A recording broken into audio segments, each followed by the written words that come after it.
Hi everyone, welcome to सरकारी add once again. तो ये वीडियो आप सभी के लिए बहुत ज़्यादा इंपॉर्टेंट होने वाली है। तो आप में से बहुत सारे ऐसे स्टूडेंट्स हैं जिनको ये नहीं पता कि उनको करना क्या है। जैसे कि काफ़ी सारे बायोलॉजी वाले स्टूडेंट्स हैं जिन्होंने अपना ट्वेल्थ बायोलॉजी से किया है, या फिर ऐसे भी स्टूडेंट्स हो सकते हैं जिन्होंने मैथ्स से किया है या फिर किसी अदर फील्ड से अपना ट्वेल्थ कंप्लीट किया है। बट बात ये आती है कि ट्वेल्थ के बाद कौन सा करियर ऑप्शन ऐसा चूज़ करें जिसमें हमको सक्सेस मिले। ठीक है, तो उसी पर मैं एक बहुत ही इंपॉर्टेंट वीडियो ये लेकर आया हूँ। तो अगर आप इसको पूरा एंड तक देख लोगे तो आपको इससे बहुत ज़्यादा हेल्प मिलने वाली है। बिकॉज मैं आपको इनमें से ऐसे कुछ कोर्सेज बताऊंगा जिसको करने के बाद लाइक आपके पास गारंटेड जॉब है। मतलब आप उसमें बहुत अच्छा करियर बना सकते हो। क्योंकि देखो, मेरे जितने भी सब्सक्राइबर्स हैं मैक्सिमम वो मेडिकल फील्ड से बिलोंग करते हैं, यानी कि किसी को बीएससी नर्सिंग करना है, किसी को जीएनएम करना है, या फिर एम्स से बीएससी नर्सिंग करना है, बीएससी पैरामेडिकल करना है। तो इस तरीके से मेडिकल फील्ड में जाना चाहते हैं, या फिर नीट वगैरह का एग्जाम देके एमबीबीएस वगैरह करना है, वो सब चीज़ें। तो भाई एमबीबीएस वालों का तो चलो लेवल अलग ही है। अगर आपकी उसकी तैयारी चल रही है तो बहुत अच्छी बात है, आप उसी फील्ड में आगे अच्छा करो। लेकिन बहुत सारे कैंडिडेट्स ऐसे हैं जो बीएससी नर्सिंग के पीछे पड़े हैं या जीएनएम के पीछे पड़े हैं, बट उनका वो एग्जाम क्लियर नहीं हो रहा। उनका 1 साल उन्होंने एग्जाम दिया, 2 साल एग्जाम दिया, लेकिन क्लियर नहीं हो रहा। ऐसे ही मैथ्स वाले बच्चे हैं। अगर मान लो कि वो सिंपल बीएससी करने वाले हैं, ठीक है, मान लो कि वो अभी सोच रहे हैं कि अभी उनका ट्वेल्थ कंप्लीट हुआ है या वो बीएससी करना चाहते हैं, तो देखो सिंपल बीएससी एमएससी करने का भी कोई इतना खास बेनिफिट नहीं है। बिकॉज मैंने बहुत सारे स्टूडेंट्स देखे हैं जो एमएससी के बाद अलग अलग प्रोफेशनल कोर्स ढूंढने की कोशिश करते हैं। तो देखो, आज के दौर में आपको ये चीज़ पता होनी चाहिए कि आजकल जो है सिंपल कोर्सेज करने का कोई इतना बेनिफिट ही नहीं है। क्योंकि यहाँ पर देखो, अगर आप पढ़ाई में अच्छे हो, मतलब अबव एवरेज हो, ठीक है, यानी कि आपकी जो परसेंटेज है लगभग 80-85 है, तब अगर आप बीएससी एमएससी करते हो, उसके बाद बीएड, ठीक है, टेट क्वालिफाई, या फिर उसके बाद नेट की तैयारी, पीएचडी, ये सब करते हो और आप रिसर्च या फिर टीचिंग फील्ड में जाना चाहते हो, तो वो आपके लिए बढ़िया है। लेकिन अगर आप एक एवरेज स्टूडेंट हो या बिलो एवरेज हो, यानी कि ट्वेल्थ में आपकी 50-55% है, या 60-65 या 70% तक है, तो आपके लिए ये वाले जो मैं कोर्सेज आपको बताने वाला हूँ ये बहुत ही बेस्ट रहने वाले हैं। और गवर्नमेंट कॉलेज आपको बहुत ही इजीली इसमें मिल जाता है। और इसके बाद करियर स्कोप भी बहुत अच्छा रहता है। तो प्लीज़ मेरी बात सभी लोग ध्यान से सुनना। तो ये जो कोर्सेज हैं ये बेसिकली पॉलिटेक्निक कोर्स, जो कॉलेजेस होते हैं, जो उत्तराखंड में पॉलिटेक्निक कॉलेजेस हैं, ठीक है। तो गवर्नमेंट पॉलिटेक्निक कॉलेजेस भी हैं, प्राइवेट भी है, बट मैं किसी को सजेस्ट ये नहीं करूंगा बिल्कुल भी कि प्राइवेट कॉलेज से आप पॉलिटेक्निक करो या डिप्लोमा करो। देखो क्या है कि हमारे पास बहुत सारे डिप्लोमा कोर्सेज हैं, इंजीनियरिंग के भी होते हैं और नॉन इंजीनियरिंग वाले कोर्सेज भी होते हैं, जैसे कि डी फार्मा का कोर्स हो गया, या और भी डिजाइनिंग वगैरह के कोर्सेज होते हैं। ठीक है, और अगर आप उसमें 2 या 3 साल का डिप्लोमा कर लेते हो तो आपके पास जॉब के बहुत अच्छे चांसेस होते हैं। तो पूरा मैं एक करियर मैप आपको बताने वाला हूं कि कैसे आप इससे स्टार्ट करके और आगे कितना अच्छा आप इसमें परफॉर्म कर सकते हो। तो ये वीडियो देखो सभी उन कैंडिडेट्स के लिए है जिन्होंने ट्वेल्थ किसी भी स्ट्रीम से किया हो, चाहे आपने आर्ट्स से किया हो, चाहे आपने मैथ्स से किया हो, चाहे आपने बायोलॉजी से किया हो, एग्रीकल्चर से किया हो, बायोटेक से किया हो, कॉमर्स से किया हो, किसी से भी किया हो, और आपके पास अब कोई ऑप्शन नहीं है। मतलब यह है कि आपकी 60-70-65%, 55%, इतनी परसेंट, मतलब 70 के आसपास कहीं परसेंट है और उससे नीचे है या तो, और आप चाहते हो कि भाई मेरे को कुछ ऐसा मिल जाए कि जिसको करने के बाद मेरी जॉब पक्की हो जाए। क्योंकि देखो आजकल ये है कि आप कोर्सेज करते हो लेकिन प्राइवेट में भी आपको जॉब्स नहीं मिलती। तो ये जो कोर्सेज मैं आपको बताऊंगा इनको करने के बाद आप प्राइवेट कॉलेज, मतलब जो प्राइवेट जॉब्स, मतलब प्राइवेट सेक्टर जो है, वहां पर जाके आप अच्छी जॉब कर सकते हो। स्टार्टिंग जॉब आप 20-25 हज़ार से स्टार्ट कर सकते हो। एंड कहाँ तक आप जाओगे उसका कुछ कहना नहीं है, वो आपकी मेहनत पर डिपेंड करता है। अगर आप कंटिन्यूसली मेहनत करते हो तो आप 20-25 हज़ार से स्टार्ट करके 4-5 साल के अंदर अंदर 80+ क्रॉस कर सकते हो अपनी सैलरी, यानी कि 80,000 प्लस, ठीक है, पर मंथ की सैलरी आप उठा सकते हो। तो अब हम एक एक करके डिस्कस करेंगे, ठीक है। तो क्या होता है देखो, उत्तराखंड की अभी हम बात कर रहे हैं, बाकी अदर स्टेट में भी ये एग्जाम करवाया जाता है। ये जो कोर्स होता है, ठीक है, ये आपका, इसको हम पॉलिटेक्निक कहते हैं या डिप्लोमा कहते हैं, ठीक है। जैसे इसको पहले हम जीटीआई भी कहते थे, बट अब इसको हम पॉलिटेक्निक कोर्स या फिर डिप्लोमा कोर्स कहते हैं। तो इंजीनियरिंग फील्ड में भी होता है और अदर सब्जेक्ट्स में भी होता है।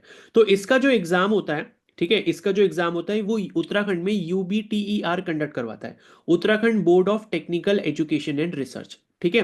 एंड इसमें बहुत सारे कोर्सेज हैं, अभी हम एक एक करके डिस्कस करेंगे। तो इसका जो एप्लीकेशन फॉर्म है वो रिलीज ऑलरेडी हो चुका है 2025 के लिए। तो 2025 के लिए आ चुका है फॉर्म। और यहाँ पर देखो, जिनका ट्वेल्थ कंप्लीट नहीं है, मतलब ये है कि कोई बच्चे ऐसे होते हैं जिनका ट्वेल्थ क्लियर नहीं हो पाता या ट्वेल्थ में वो फेल हो जाते हैं, और कंपार्ट का एग्जाम देते हैं उसमें भी फेल हो जाते हैं, लेकिन उनका टेंथ क्लियर है, तो टेंथ वाले बच्चे भी ये कोर्सेज कर सकते हैं। तो अगर आपके जान पहचान में कोई ऐसा बच्चा है जिसका ट्वेल्थ क्लियर नहीं हो पा रहा है, जिसको परेशानी आ रही है, और वो चाहता है कि मैं लाइफ में कुछ अच्छा करूं लेकिन मैं पढ़ने में इतना अच्छा नहीं हूं, तो उसको भी ये वीडियो जरूर आप शेयर कर देना, ठीक है।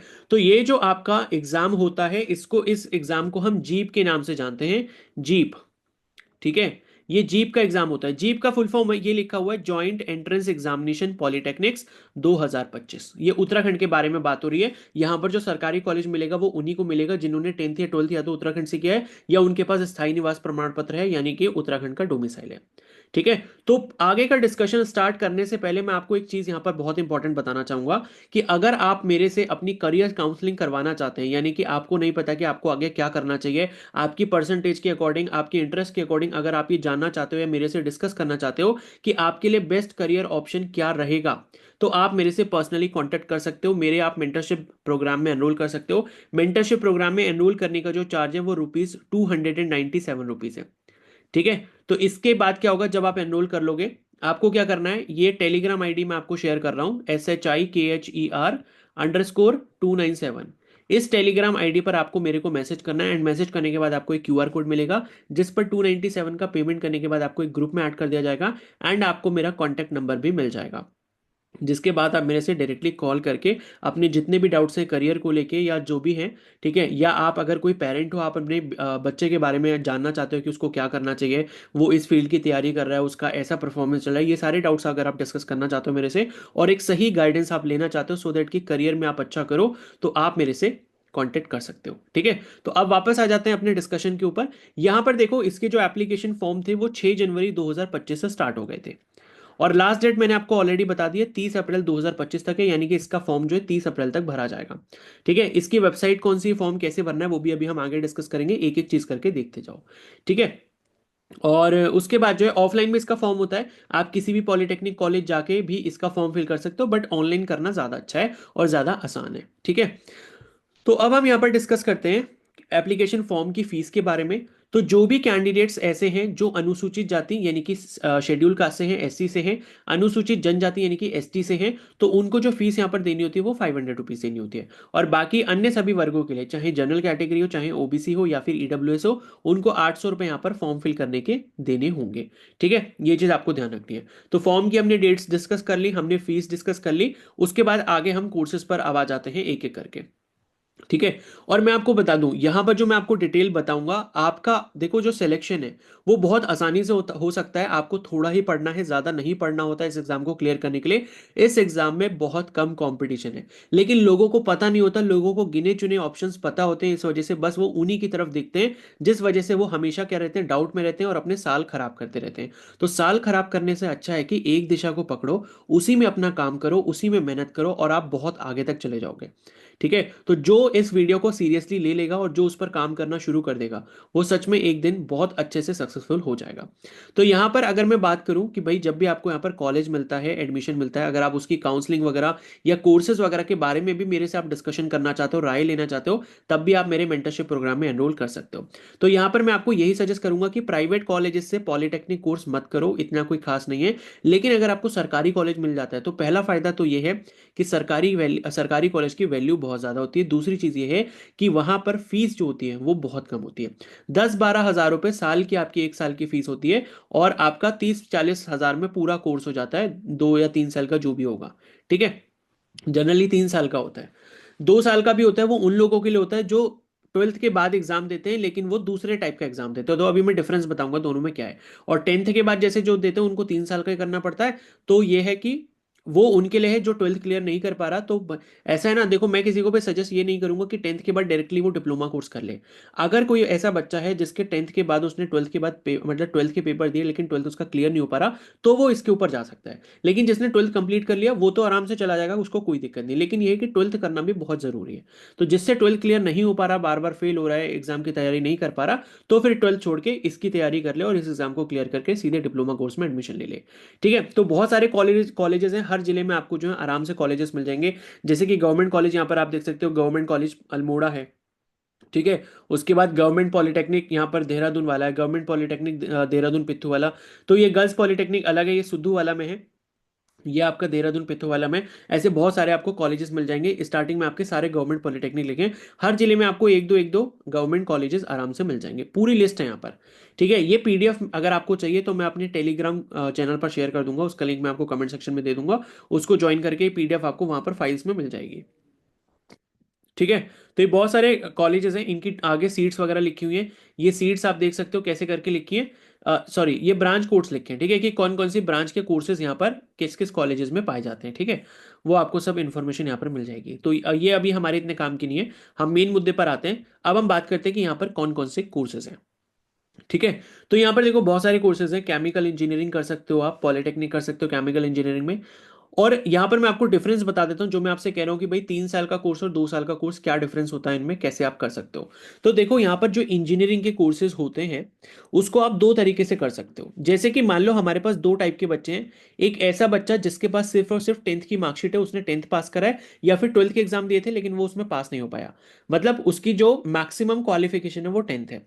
और एक दूसरा ऐसा बच्चा है जिसने अपना 12th कर रखा है, ठीक है। तो अब क्या होता है कि जो 10th वाला बच्चा है वो जो पॉलिटेक्निक का एग्जाम देगा उसको डिप्लोमा जो करना पड़ेगा, इंजीनियरिंग का जो डिप्लोमा होता है वो 3 साल का ही करना पड़ेगा, उसके लिए मैंडेटरी है, 3 साल का ही उसको ऑप्शन मिलेगा। लेकिन 12th वाले बच्चे के साथ क्या होता है, यहां पर इसके पास दो ऑप्शन होते हैं। 12th वाले बच्चे के पास दो ऑप्शन होते हैं, या तो वो, मतलब इनके एग्जाम अलग अलग होते हैं, मान लो कि ए और बी कह देता हूं, मान लो मैं ए एग्जाम कह देता हूं और बी कह देता हूं। तो अगर मान लो वो ए टाइप का एग्जाम देता है जो कि जिसका लेवल थोड़ा हल्का होता है, वही एग्जाम इस वाले बच्चे को भी देना पड़ता है जो 10th पास करके आता है। तो यही एग्जाम जब वो देता है तो 3 साल का कोर्स करता है। 12th वाला बच्चा जो होता है अगर वो ए वाला एग्जाम देगा तो उसको जो है 3 साल का ही कोर्स करना पड़ेगा पॉलिटेक्निक का।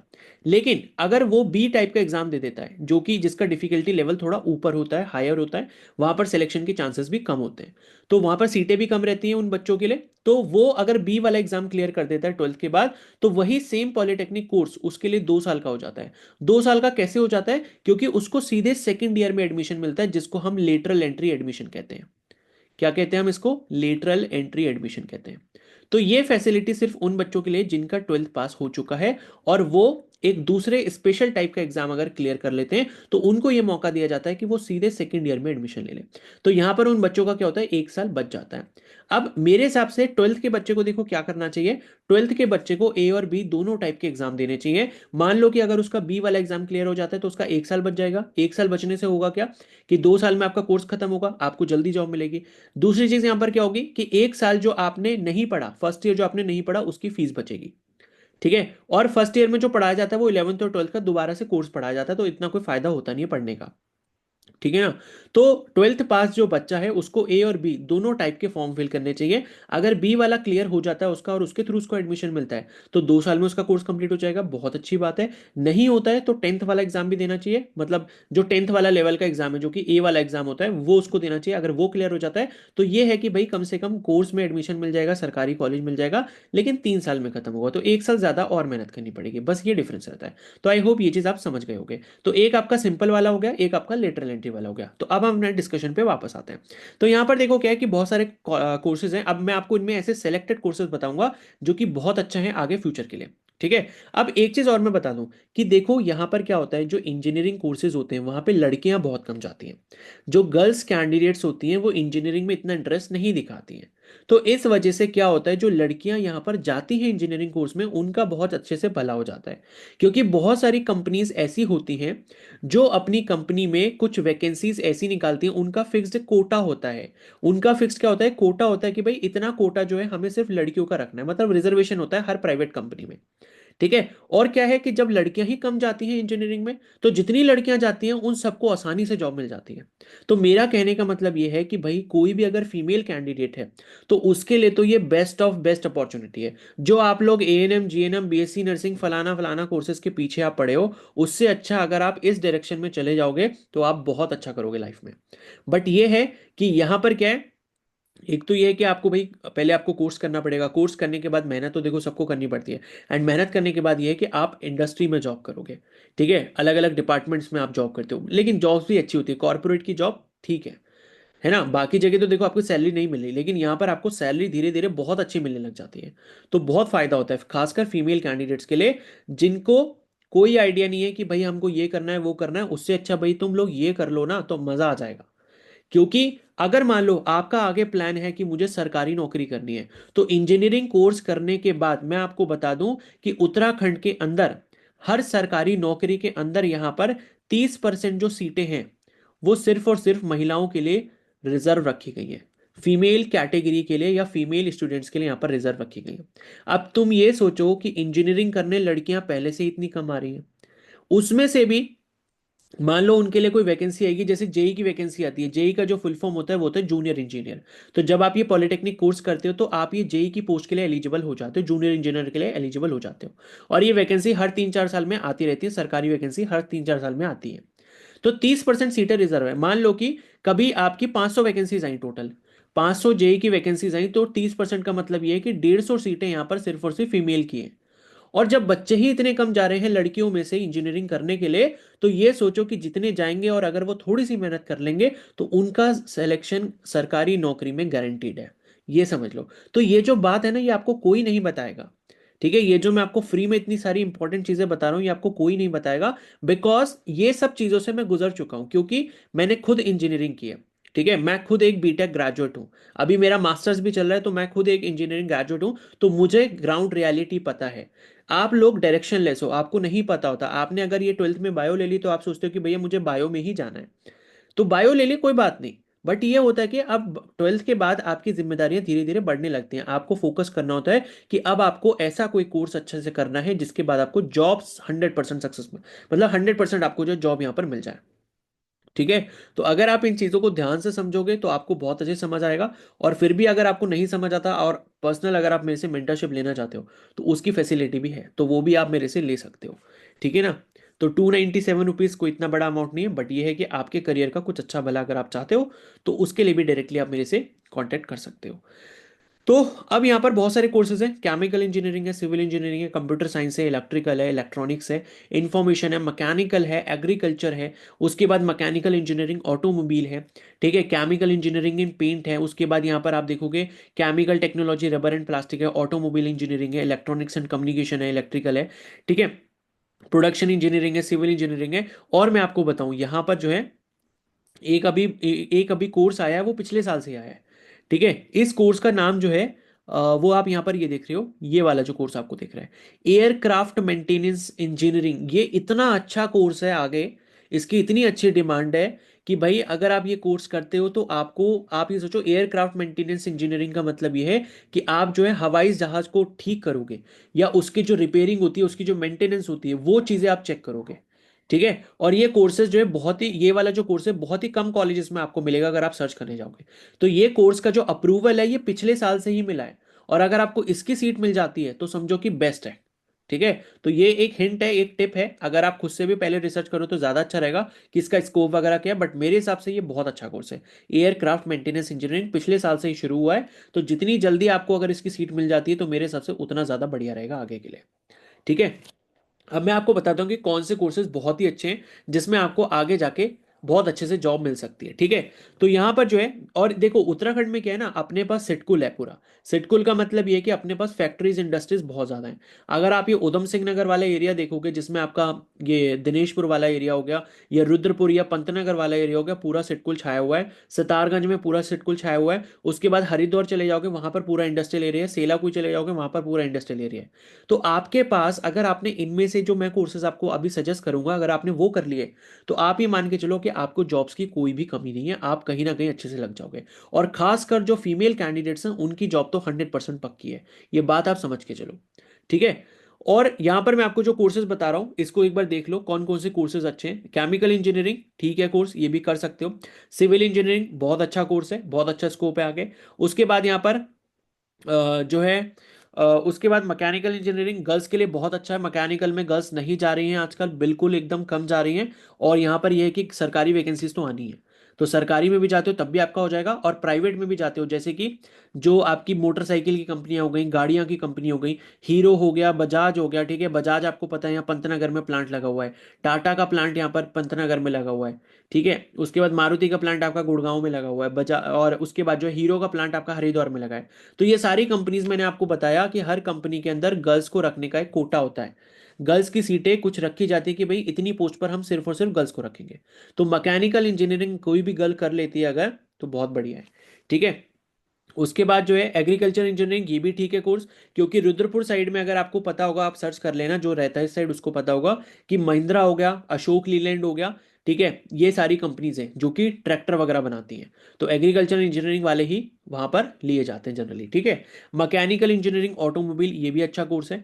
और उसके बाद ये ऑटोमोबाइल इंजीनियरिंग, ये भी अच्छा कोर्स है, ठीक है। मैकेनिकल इंजीनियरिंग प्रोडक्शन, ये भी अच्छा कोर्स है। प्रोडक्शन इंजीनियरिंग, ये भी ठीक कोर्स है। और ठीक है, ये आपके कोर्सेज हो गए। फिर उसके बाद जो है यहाँ पे और भी देखो, हाँ, और ये वाला तो कोर्स सबसे इंपॉर्टेंट हो ही गया, ठीक है। अब ये कोर्सेज मैंने देखो आपको टॉप प्रायोरिटी पे रखने को बताया कि इनको आप रख सकते हो, इनकी डिमांड अभी काफी चल रही है। बाकी जितने कोर्सेज है जैसे ये भी ठीक है, एक तरीके से ये वाले भी आप सेकंड नंबर पे रख सकते हो, जैसे कि 3D प्रिंटिंग एंड डिजाइन, ये भी अच्छा कोर्स है, ठीक है। प्रिंटिंग वगैरह का आजकल हर जगह स्कोप है, ठीक है। आप कोई भी प्रोडक्ट जब खरीदते हो उसके ऊपर आपने देखा होगा प्रिंटिंग होकर आता है। आप मान लो कोई चेयर खरीद रहे हो, ठीक है, आप मान लो कोई हेलमेट खरीद रहे हो, ठीक है, या आप कोई भी चीज खरीद रहे हो उसके ऊपर प्रिंटिंग होती है, डिजाइनिंग होती है, तो वो सब यही चीजें उसमें सिखाई जाती हैं, ठीक है। ये भी अच्छा कोर्स है। उसके बाद जो है बाकी अगर आपको गेमिंग वगैरह में इंटरेस्ट है तो ये वाला कोर्स भी कर सकते हो, गेमिंग एंड एनिमेशन वाला, ठीक है। और उसके बाद जो है ये मैकाट्रॉनिक्स वाला ठीक ठाक कोर्स है, अभी इतना ज्यादा डिमांड में नहीं चल रहा। मतलब ये है कि किसी का कोई इंटरेस्ट है रोबोटिक्स वगैरह में तो ये कोर्स कर सकता है, मैं इसको नहीं रखूंगा। Artificial intelligence and machine learning, अगर आपको इंटरेस्ट है, कोडिंग वोडिंग अगर अच्छे से आती है, सीखना चाहते हो, तभी इस कोर्स में जाना। देखो मैं एक चीज बता दूं कि पॉलिटेक्निक कॉलेजेस सरकारी जो होते हैं, पढ़ाई इतनी ज्यादा अच्छी नहीं होती है यहाँ पर। पढ़ाई आपको खुद से करनी होती है, टीचर्स होते हैं, अगर आप उनसे हेल्प लेते हो तो वो आपको हेल्प करेंगे, लेकिन यह है कि आपको खुद से एफर्ट करने पड़ेंगे। अब अगर आप सोचो कि artificial intelligence and machine learning अगर मैं ले लूँ तो मेरा बहुत भला हो जाएगा, आईआईटी बॉम्बे के लेवल की यहाँ पर पढ़ाई हो जाएगी, तो ऐसा बिल्कुल भी नहीं होगा। अगर आप कोडिंग जानते हो थोड़ा बहुत, या कोडिंग में अगर आपका इंटरेस्ट है, कोडिंग आप कर सकते हो, पाइथन लैंग्वेज वगैरह आपको आती है, सीखने का मन है, तो आप इन कोर्सेज को कर सकते हो, ये जो कंप्यूटर साइंस वाले कोर्सेज दिख रहे हैं। अदरवाइज कोई खाली मतलब खाली ऐसे बैठ के जाओगे तो वो आपको बैठे ही रहने देंगे, कोई आपसे पूछेगा नहीं कि बेटा आप क्या कर रहे हो, आप इसको पढ़ लो ना पढ़ो, कोई उनको फर्क नहीं पड़ता। तो खुद से अगर एफर्ट कर सकते हो तभी इन कोर्सेज में जाना, अदरवाइज कोई फायदा नहीं है, ठीक है। और इसके बाद जो है आपका जो आईटी वाला कोर्स है या कंप्यूटर साइंस इंजीनियरिंग, ये भी कुछ खास कोर्सेज नहीं है। अगर आपको इंटरेस्ट हो कोडिंग वोडिंग में तभी आप इन कोर्सेज में जाना, अदरवाइज मैं आपको खाली सजेस्ट नहीं करूंगा कि टीचर्स आपको इतना अच्छा करवाएंगे कि आपकी जॉब यहाँ पर लग जाएगी, तो इन कोर्सेज में इतनी कोई खास जॉब है नहीं डिप्लोमा करने के बाद, ठीक है। डिग्री करने के बाद है ठीक ठाक जॉब है, लेकिन डिप्लोमा के बाद मुझे नहीं लगता कि इनमें कुछ खास जॉब है, अगर आपका इंटरेस्ट है। क्योंकि देखो किसी भी फील्ड में स्कोप होता है, हर किसी फील्ड के अंदर स्कोप होता है, लेकिन स्कोप तभी बनता है जब आपका इंटरेस्ट उसके अंदर होता है। लेकिन अभी जो मैंने ये लाल से रेड कलर से जो मैंने मार्क करे, ये सभी ऐसी फील्ड है कि भाई अगर आपका इसमें इतना इंटरेस्ट नहीं भी है, खुद से आप ज्यादा एफर्ट नहीं करते, लेकिन टीचर्स आपको इतना करवा देंगे, डिप्लोमा लेने के बाद आपको इतनी समझ आ जाएगी कि कोई भी कंपनी आपको आसानी से अपनी कंपनी में जॉब पर रख लेगी, और स्टार्टिंग सैलरी आपको 15 से 25 हजार की आराम से मिल जाएगी, ठीक है। और मैं आपको यहां पर बता दूं, जैसे मैंने आपको बताया कि ऑटोमोबाइल इंजीनियरिंग हो गया, मैकेनिकल इंजीनियरिंग हो गया, ठीक है, या प्रोडक्शन इंजीनियरिंग हो गया, या एग्रीकल्चर इंजीनियरिंग हो गया, तो ऐसे जो कोर्सेज होते हैं इसके बाद जो कंपनीज लेती हैं, जैसे कि कौन कौन सी कंपनीज हो गई, अशोक लीलैंड हो गई, ठीक है, टाटा हो गई, बजाज हो गई, हीरो हो गई, ये बहुत सारी कंपनीज है, टीवीएस हो गई, ठीक है। तो ये जब लेती हैं तो मैं आपको बता दूं, जब ये जॉब पर रखती हैं तो काफी सारे यहाँ पर प्रोग्राम ऐसे होते हैं, ये क्या करते हैं कि जैसे आपको 2-3 साल जॉब करवाएंगे, अपना काम सिखाएंगे, जब आपको ये परमानेंट कर देते हैं तो काफी सारी कंपनीज ऐसी होती हैं जो इसके बाद आपको बीटेक करने का मौका देती हैं, ठीक है। ये क्या करती हैं, ये कंपनीज ऐसी होती हैं जैसे कि महिंद्रा हो गई, अशोक लीलैंड हो गई, टाटा हो गई, बजाज हो गई, हीरो मोटर कॉप हो गई, बहुत सारी ऐसी कंपनीज है, टीवीएस हो गई, तो ऐसी कंपनीज ये क्या करती हैं कि जो इनके एम्प्लॉयज परमानेंट हो जाते हैं, जो डिप्लोमा वाले एम्प्लॉयज परमानेंट हो जाते हैं, तो ये कहती हैं कि बेटा क्या आप बीटेक करना चाहोगे, क्योंकि इनका क्या होता है, काफी सारी यूनिवर्सिटीज के साथ टाई अप होता है, तो आपको ये बीटेक डिग्री करने का खर्चा भी देती है, तो आप जॉब भी करते रहो, उसके साथ आपका बीटेक भी चलता रहेगा, आपको बस पेपर देने जाना होता है। तो तीन जब आप डिप्लोमा कर लेते हो ना, वैसे तो बीटेक देखो 4 साल का होता है, लेकिन अगर आप ये डिप्लोमा कर लेते हो तो डिप्लोमा के बाद आप बीटेक में सीधे सेकंड ईयर में एडमिशन लेते हो, यानी कि लेटरल एंट्री एडमिशन लेते हो, और उसके बाद आपका बीटेक जो होता है सिर्फ 3 साल का हो जाता है। तो आप कंपनी में जॉब भी करो, आप बीटेक भी करो, उससे क्या होगा, जब आपका बीटेक कंप्लीट होगा तो आप जब यहां पर थे तो उसके बाद आपका जो प्रमोशन है वो सीधे यहां पर हो जाएगा, ठीक है। यानी कि एक डिग्री की वैल्यू से आपका प्रमोशन बहुत ही हायर लेवल पे हो जाता है। तो अगर मान लो आप 25, 30, 35 हजार पे कर रहे थे तो सीधे आप 60, 65 पे पहुंच जाओगे बीटेक करने के बाद, तो ये फायदा आपको मिलता है। और जैसे जैसे आपका एक्सपीरियंस बढ़ता जाएगा तो कब आप 1.5 लाख पर मंथ कमाओगे आपको पता भी नहीं चलेगा। 6-7 साल में बंदा इतने तक भी जा सकता है, लेकिन क्या है, डेडिकेशन चाहिए। अगर आप मेहनत करते रहो, सीखने की आपके अंदर चाह हो कि भाई मुझे सीखना है, मुझे करना है, मुझे नई चीजें सीखनी है, मुझे नई चीज करनी है, जिस फील्ड में अगर आप एक बार घुस गए, अगर आपने उसमें अपना इंटरेस्ट जगा दिया, तो आप ये समझ लो कि आपको पैसा कमाने से कोई भी नहीं रोक सकता। ठीक है, तो ये बहुत डिटेल में मैं आपको बता रहा हूं, बिकॉज ये सारी चीजें मैंने ऑलरेडी अपने फील्ड में देख रखी हैं। ठीक है, उसके बाद देखो, ये आपके कोर्सेज हो गए। फिर यहाँ पर कुछ और कोर्सेज भी होते हैं, जैसे होटल मैनेजमेंट अगर किसी को करना है, देखो किसी को खाना वाना अच्छा बनाना आता है, ठीक है, तो वो ये hotel management and catering technology का डिप्लोमा भी कर सकता है। लेकिन अगर आपका इंटरेस्ट है तभी करो, फालतू में करने का देखो, ये जो ऊपर के कोर्सेज बताए, इसमें क्या क्या इंटरेस्ट है नहीं है कोई फर्क नहीं पड़ता, आपको जॉब मिल जाएगी। लेकिन ये जो कोर्सेज मैं आप बता रहा हूँ, जैसे होटल मैनेजमेंट हो गया, ठीक है, या फिर आपके पास जो है फैशन डिजाइन का हो गया, गारमेंट टेक्नोलॉजी हो गया, टेक्सटाइल डिजाइन हो गया, थोड़ा बहुत अगर आपको इंटरेस्ट है, ठीक है, कपड़े उपड़े देखना, आपको नए फैशन वगैरह, फैशन शोज वगैरह देखने में कुछ इंटरेस्ट है, या फैशन के बारे में आपको नॉलेज नॉलेज लेना वहां पर पसंद है, ठीक है, आप अपने आइडियाज खुद ही बिल्ड करते हो, कुछ ऐसा वैसा इंटरेस्ट है, तभी आप इन कोर्सेज में जाना। अदरवाइज कोई इतना बेनिफिट नहीं है, आपको कोई जॉब वॉब यहाँ पर इतनी ढंग से नहीं मिलने वाली। जॉब तभी मिलेगी जब आपका इंटरेस्ट होगा, इंटरेस्ट होगा तो क्या है, आप उसको सीखना चाहोगे, और जितना अच्छे से सीखोगे तभी आप जॉब के लायक बन पाओगे। तो इन कोर्सेज में ऐसा है, लेकिन ऊपर जो कोर्सेज बताए उनमें ऐसा नहीं है। अगर इंटरेस्ट नहीं है, फिर भी इतना सीख जाओगे कि आपको कोई भी कंपनी ठीक ठाक जॉब दे देगी, ये समझ लो। ठीक है, उसके बाद ये मॉडर्न ऑफिस मैनेजमेंट, ये जो कोर्स होता है, ये उनके लिए होता है जो आपके सचिवालय वगैरह में बैठते हैं, जो टाइपिंग वगैरह का काम करते हैं, ये उनके लिए होता है। तो ये कोर्स भी गवर्नमेंट जॉब के परस्पेक्टिव से बहुत अच्छा है। प्राइवेट में तो इतनी खास जॉब वॉब नहीं मिलती, लेकिन गवर्नमेंट जो भर्ती आती है उसमें यही वाला कोर्स मांगा जाता है, और ये जो कोर्स होता है काफी कम जगह पर होता है, तो तब आप कर सकते हो। तो ये साइड वाला कोर्स है, अगर आपका कुछ काम धंधा पहले से सही चल रहा है और साइड में आप इसको करना चाहते हो तो देख लेना इसको। बाकी फिर डी फार्मा है, फार्मेसी का कोर्स कर सकते हो। तो देखो, डी फार्मा के बाद भी कोई इतनी जॉब अपॉर्चुनिटीज नहीं है।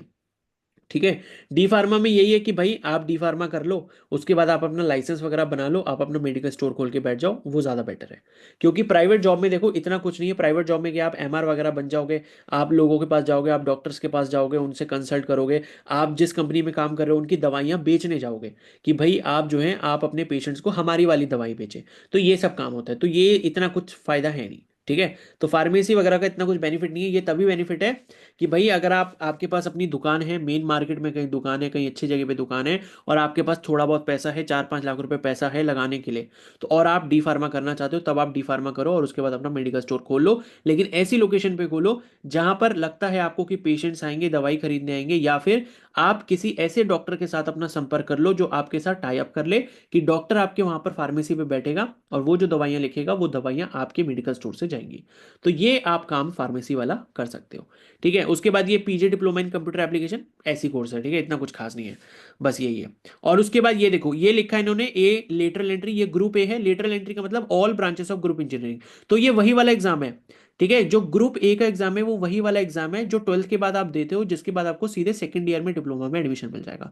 और जो ये लिखा है ग्रुप ई, ग्रुप ई का एग्जाम दोगे तो आपको 10th हो या 12th हो, मतलब ये 10th वाले भी दे सकते हो, 12th वाले भी दे सकते हैं, लेकिन उनको 3 साल का डिप्लोमा करना पड़ेगा।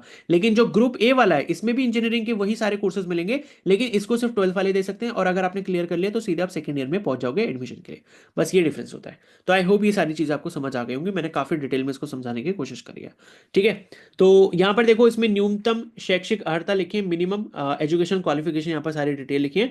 तो बस यही होता है, मैंने आपको बता दिया कि भाई अगर यहां पर देखो, ग्रुप ई और ग्रुप टी के बारे में लिखा है, मतलब ये कि जो इंजीनियरिंग करना चाहते हैं, या फिर जो है जो टेक्सटाइल डिजाइन करना चाहते हैं, गारमेंट टेक्नोलॉजी करना चाहते हैं, फैशन डिजाइन करना चाहते हैं, तो ये सभी कोर्सेज के लिए।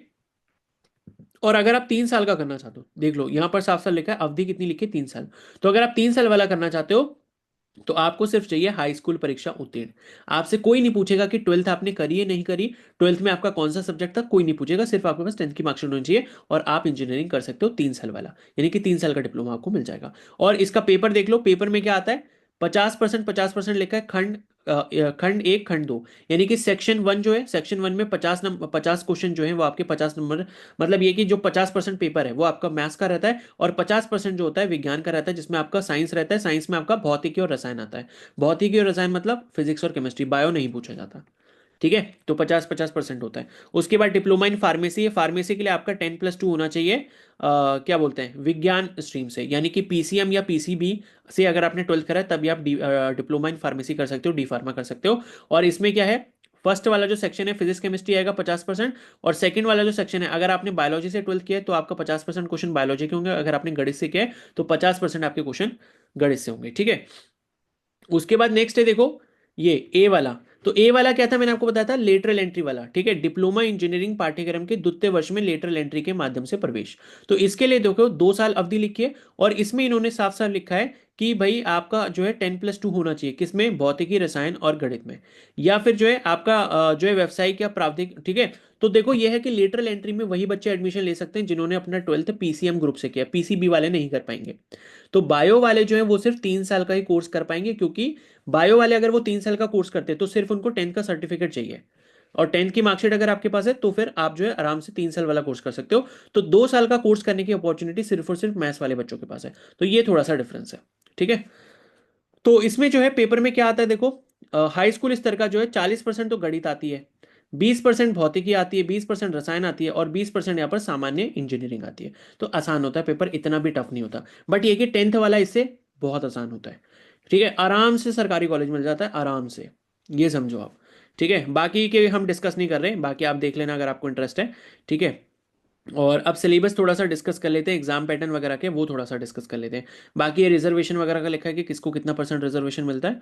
और चलो आगे चलते हैं। तो ये परीक्षा केंद्र के नाम है यहाँ पर, मतलब शहर का नाम है कि किस किस शहर में परीक्षा करवाई जाएगी, हरिद्वार, देहरादून, नई टिहरी, उत्तरकाशी, ठीक है, अपना देख लेना जो भी आपको पास में लगे। इनके सबके कोड लिखे हैं, तो जो भी आपको अपना पास लगता है उसका कोड आप नोट डाउन कर लें, और जब आप फॉर्म फिल कर रहे होंगे तो उस फॉर्म में ये वाला कोड आप चूज कर लेंगे, ठीक है। तो ये आपको ध्यान रखना है। तो 2 या 3 चॉइसेस आपको फिल करनी पड़ती हैं, उसके अकॉर्डिंग ही आपको एग्जाम सेंटर मिल जाता है, ठीक है ना। और उसके बाद जो है आगे चलते हैं, एग्जाम पैटर्न के बारे में थोड़ा सा देख लेते हैं। हाँ, अब देखो फीस के बारे में थोड़ा सा यहाँ पर इन्होंने मेंशन किया हुआ है। फीस देखो मैं आपको बता देता हूँ फीस कितनी है यहाँ पर। तो फीस इन्होंने लिखी है, शिक्षण शुल्क जो है 8,000 रुपये, ठीक है। छात्र निधि शुल्क जो है वो 5,000 रुपये, ठीक है। उसके बाद ये 50 100 50 रुपये इस तरीके से ये टोटल करके लिखा हुआ है। और उसके बाद छात्रावास, अगर कोई हॉस्टल लेना चाहता है तो हॉस्टल का खर्चा भी 4,000 रुपये। तो कम ही है फीस, मतलब 12-13 हज़ार में, मैंने आपको बताया 12-13-14 हज़ार या 15 हज़ार तक मैक्सिमम जो है 1 साल का आपका खर्चा यहाँ पे निकल जाएगा, ठीक है। बाकी इसको देख लेना जो भी टोटल फीस स्ट्रक्चर वगैरह दिया है। और ये जो है प्राइवेट कॉलेजेस हैं, ठीक है। तो प्राइवेट कॉलेजेस की इन्होंने फीस वगैरह दी हुई है। तो मैं तो भाई गवर्नमेंट पे ही बिलीव करता हूँ कि गवर्नमेंट से अगर हो तो बहुत अच्छा रहेगा। और उसके बाद जो है एग्ज़ाम पैटर्न के बारे में यहाँ पर पता नहीं, नेगेटिव मार्किंग का मुझे ऐसा दिख तो नहीं रहा है, ठीक है, देख लेता हूँ नेगेटिव मार्किंग वगैरह के बारे में कोई रूल लिखा तो होगा, ऐसा तो नहीं हो सकता, ठीक है। हम्म, अगर नहीं भी मुझे मिलता है तो आप एक बार इसको लाइन बाय लाइन ध्यान से पढ़ लेना। बट मुझे जहाँ तक याद है कि शायद इसमें नेगेटिव मार्किंग जो है वो नहीं होती है, ठीक है। बट फिर भी ये है कि आप इसको एक बार चेक ज़रूर कर लेना, ठीक है। मैं अभी 100% श्योर नहीं हूँ कि भाई नेगेटिव मार्किंग इसमें है या नहीं। एंड मुझे अभी यहाँ पर कुछ दिख भी नहीं रहा है ऐसा नेगेटिव मार्किंग से रिलेटेड कुछ कहीं पर इन्फॉर्मेशन कहीं लिखी हो। देखो, एलिजिबिलिटी की हम जो डोमिसाइल वाली बात कर रहे थे ना, तो इन्होंने ये लिखा हुआ है कि प्रवेश हेतु अनिवार्यता ये है कि जिन्होंने निर्धारित अर्हकारी परीक्षा उत्तराखंड में स्थित मान्यता प्राप्त शिक्षण संस्थाओं से उत्तीर्ण की हो। यानी कि अगर आपने अपना 10th या 12th जिसके बेसिस पर आप एग्जाम दोगे, वो अगर आपने उत्तराखंड से किया है, और अगर आपने उत्तराखंड से नहीं किया है या उत्तराखंड के बाहर से किया है, तो आप जो है उत्तराखंड के स्थायी निवासी होने चाहिए, यानी कि आपके पास डोमिसाइल होना चाहिए। या तो आपकी जो है 10th 12th जो भी आपकी क्वालिफिकेशन है, मतलब आप ग्रुप ई वाला पॉलिटेक्निक एग्जाम दोगे तो 10th आपका उत्तराखंड से होना चाहिए। ग्रुप ए वाला दोगे या डी फार्मा वगैरह के लिए देते हो तो 10th और 12th आपका दोनों जो है वहां से होना चाहिए उत्तराखंड से, और वो अगर नहीं है तो आपका उत्तराखंड का डोमिसाइल होना चाहिए। तो कोई भी एक चीज़ होगी तो चल जाएगा, ठीक है। और इसमें देखो मुझे नहीं लगता कि भाई कुछ लिखा है यहाँ पर नेगेटिव मार्किंग वगैरह के बारे में, मुझे तो ऐसा नहीं दिख रहा है, ठीक है। मुझे कुछ मिलेगा तो मे बी शायद नेक्स्ट टाइम मैं अपलोड कर दूंगा वीडियो में। बट आप एक बार एक काम करना, उसको चेक कर लेना, ठीक है। वैसे जहाँ तक मुझे याद है कि इसमें शायद नेगेटिव मार्किंग शायद नहीं होती है, ठीक है। किसी को कुछ कंफर्म पता चलेगा मुझे कमेंट सेक्शन में एक बार बता देना, मैं उसको पिन कर दूंगा। तो अभी हम क्या करते हैं, इस वीडियो को यहीं पर एंड करते हैं। एंड फाइनली एक बार मैं आपको और बता दूं, किसी को अगर पर्सनल मेंटरशिप चाहिए तो इस पर मेरे को टेलीग्राम पे मैसेज कर लेना। एंड आप एनरोल करने के बाद डायरेक्टली आप मेरे से कॉन्टैक्ट कर सकते हो। एंड अगर आपको ये वीडियो थोड़ी सी भी हेल्पफुल लगी हो तो प्लीज़ लाइक ज़रूर कर दो, सो दैट कि ये ज़्यादा से ज़्यादा बच्चों के पास पहुंचे। एंड जिसको भी लगता है कि इस वीडियो की ज़रूरत हो, जैसे आपका कोई भाई बहन, आपका कोई रिश्तेदार, रिलेटिव, दोस्त, ठीक है, जिसका 12th का एग्जाम क्लियर नहीं हो रहा लेकिन कुछ अच्छा करना चाहता है, 12th उसका क्लियर हो गया है लेकिन वो एक एवरेज स्टूडेंट है, जस्ट पास हुआ है, ठीक है, 50-55% आए हैं, उसको समझ नहीं आ रहा कि मैं क्या करूँ, तो उसको प्लीज़ ये वीडियो शेयर कर दो, सो दैट कि उसका थोड़ा भला हो जाए। आई होप ये चीज़ समझ आ गई होंगी। तो सीटें बहुत हैं सरकारी कॉलेज में, सरकारी कॉलेज भी बहुत है, सरकारी कॉलेज में सीटें भी बहुत हैं, तो हर किसी को अच्छा अच्छा कोर्स मिल जाएगा। इसलिए इसकी थोड़ी सी तैयारी कर लो अगर आप कुछ अच्छा करना चाहते हो। बहुत अच्छा फील्ड है, बहुत अच्छी जॉब्स वगैरह आपको फ्यूचर में मिल जाएंगी। लेकिन जो फील्ड्स मैंने आपको बताई हैं उन पर थोड़ा ज़्यादा फोकस करना, बाकी कोर्सेज इतने काम के नहीं हैं जो मैंने आपको बताया। ठीक है, तो अब इस वीडियो को यहीं पर एंड करते हैं। और बाकी चैनल पर अगर आप नए हो तो सब्सक्राइब जरूर कर लो और बेल आइकन को प्रेस कर लो, ताकि फ्यूचर में भी आपको इस तरीके की और हेल्पफुल वीडियोस मिलती रहें। Okay, so thank you and have a nice day.